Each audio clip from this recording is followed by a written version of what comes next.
It will all happen at once.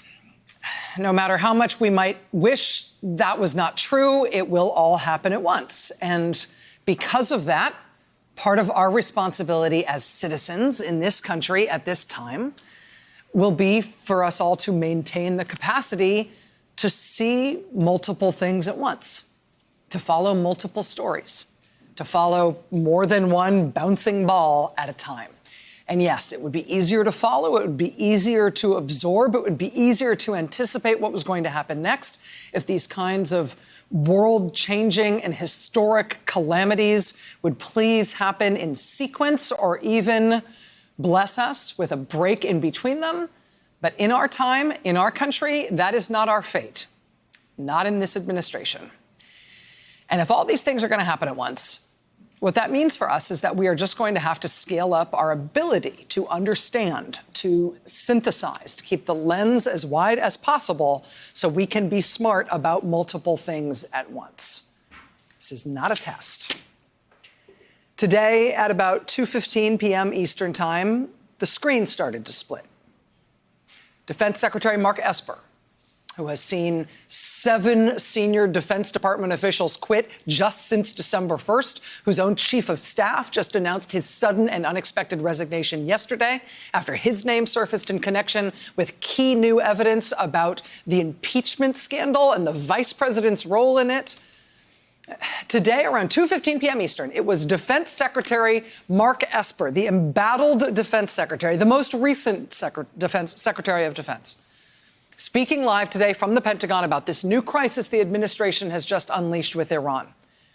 But because this is our time and this is our fate, while he was speaking, while he was in the middle of those critical remarks, the screen split because simultaneously the Republican leader of the U.S. Senate also began his own live remarks from the U.S. Capitol on the impeachment crisis, announcing live his intention to go forward with the impeachment trial of President Trump in the United States under rules, in the United States Senate, under rules that would be decided by Republicans alone, by members of the president's own party alone with no Democratic support.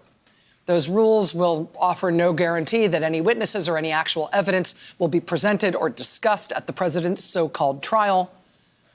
But that split screen moment today is a microcosm of our times now. And it's an unavoidable split screen. It has been only 20 days. It's been less than 3 weeks since the House passed articles of impeachment against this president for only the 3rd time in U.S. history. It's been 20 days since he was impeached. It has been 5 days since he ordered a U.S. military airstrike to kill the top military official and the second most powerful figure overall in the nation of Iran. And these two stories are unavoidably inextricable now. This president will go down in history as having launched this airstrike against Iran immediately following his impeachment in the House while he was awaiting the start of his impeachment trial in the Senate. The trial that will decide whether or not he will be removed from office for abuse of power and obstruction. Hey there, I'm Chris Hayes from MSNBC. Thanks for watching MSNBC on YouTube. If you want to keep up to date with the videos we're putting out, you can click subscribe just below me or click over on this list to see lots of other great videos.